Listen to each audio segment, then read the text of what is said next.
Hi everyone, in this video I'm going to be sharing with us the relationship between fibroid, which is also known as myoma, and infertility. If you have not watched my previous video where I talked about fibroid, the types, the signs and symptoms, and also who is at risk of getting or developing fibroid, please don't hesitate to go to my page, The Dynamic Nurse. Don't forget to follow, like, comment, and share with your friends and family, because you might never know who will benefit from this video. Let's move to today's topic. In my previous topic, I described the three types of myoma that we have: the subserosal, the intramural, and the submucosal. So we are going to view each of them and see how they might affect fertility. The first one, which is subserosal, which grows outside the uterus and into the pelvic cavity. This doesn't actually have much effect on fertility unless it's growing so big that maybe it distorts the shape of the uterus, but normally it doesn't interfere with fertility.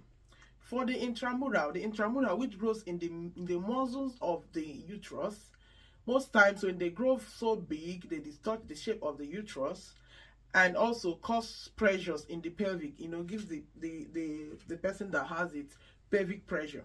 Like the person will always feel like there's a big stone that is pressing on the bladder and all on the rest of them.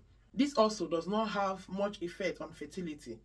Now the last one, which is submucosal myoma or fibroid, which grows inside the uterus, inside the inner lining of the uterus. This is the one that have direct effect on fertility, because most times when it grows so big, it distorts the shape of the inner lining where the embryo embeds, and this affects embedment.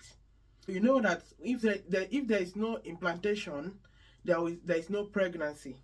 And also most times, even after implantation occurs, this myoma, submucosal myoma, causes miscarriage. So most women that have frequent or recurrent miscarriages to please go to the hospital and see their doctor, their gynecologist, in order to find out what is really causing this miscarriage. Because sometimes, like I said before, women have fibroid but they don't know, it's undiagnosed because they don't have any signs and symptoms, but it keeps affecting them in one way or the other in terms of fertility. So I urge everyone, if you're having a recurrent miscarriage, please do go to the hospital and find out what is really causing the miscarriage. It might be fibroid. Now let me talk about some treatments available for fibroid.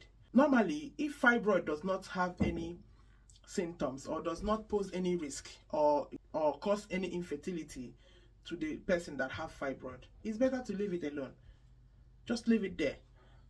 Then, if the fibroid is causing so much or severe symptoms in an individual, the doctors usually treat the symptoms. For instance, someone that always has severe abdominal pain will be treated for the pain and just leave the fibroid.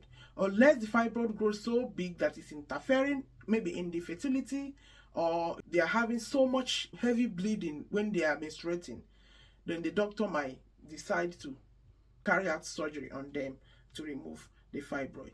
Thank you for watching, and see you in my next video. Bye.